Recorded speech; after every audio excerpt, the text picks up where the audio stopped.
live in interesting times, they said. Ha! We all know that culture's dominated by a woke elite who are absolutely certain that they're right about everything. But we can at least console ourselves with the fact that they're wrong and that history will expose them and damn them. It'll be nice when it comes, but until the day of reckoning, we can keep on cataloguing the madness. And boy, are they ratcheting it up to new heights. We know how culpable the BBC are.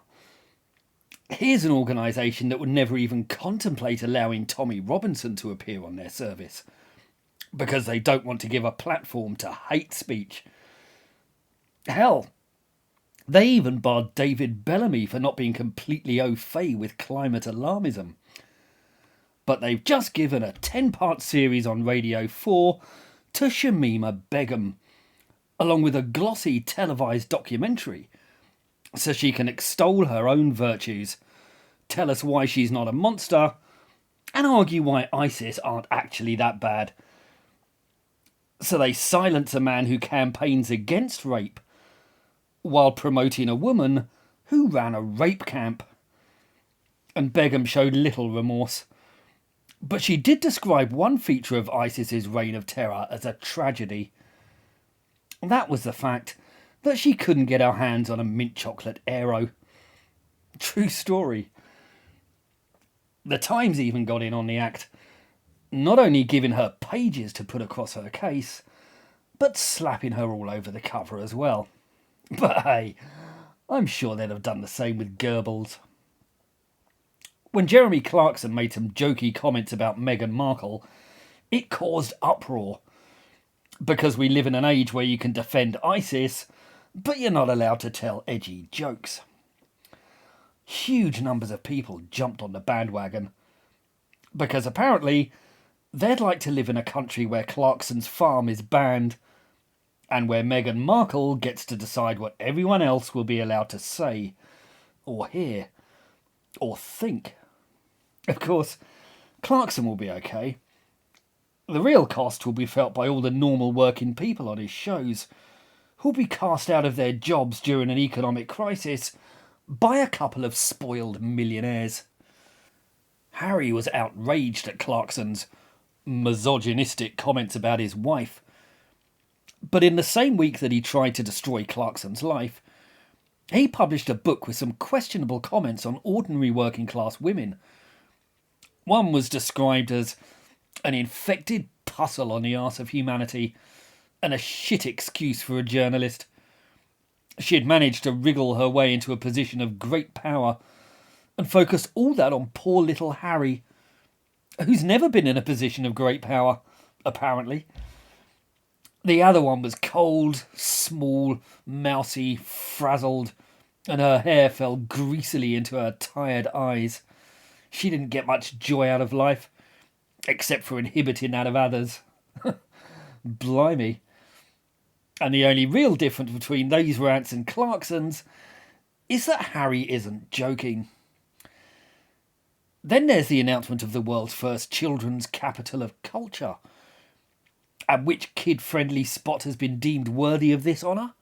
Why, it's none other than Rotherham, the city that deliberately let thousands of children carry on being raped for years.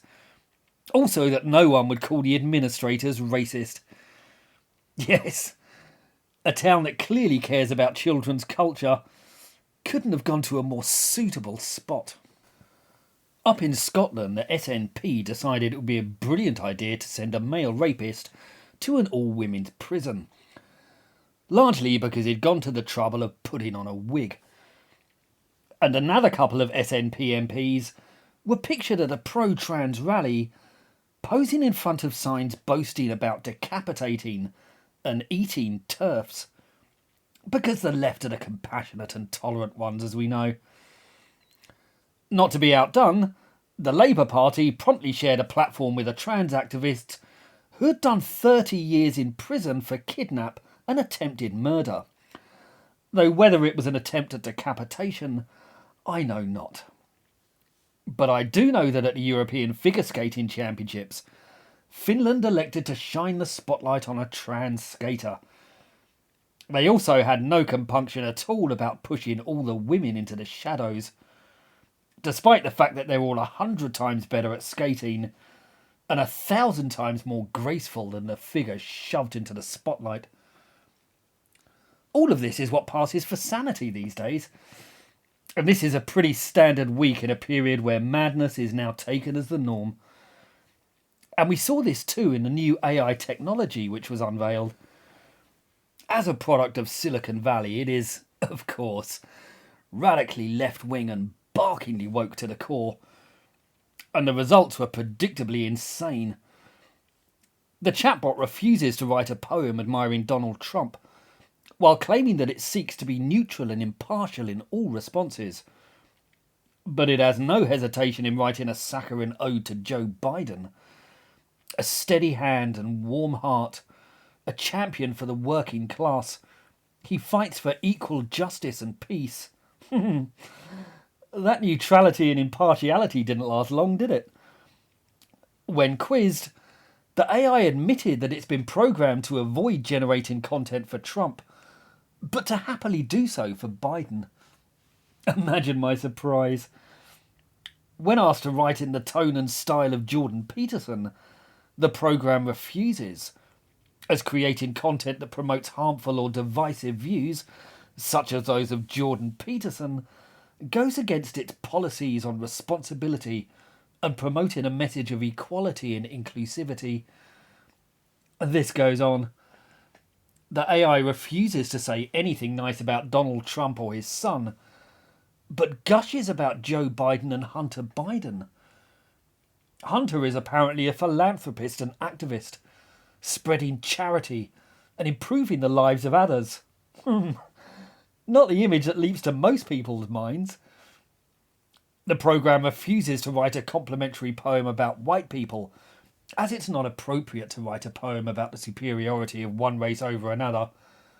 But it's happy to do that for black people, a community so bright, with strength and beauty shining so bright. Not sure inner city Chicago or South Central LA quite matches that image. The AI even claims that more people died at the Capitol riot on January the 6th than in the BLM riots which lasted a full year. Another conclusion that's simply a patent lie. The activist drivel of this programme is laughable. It appears utterly ridiculous to all except the unhinged radicals who programmed it.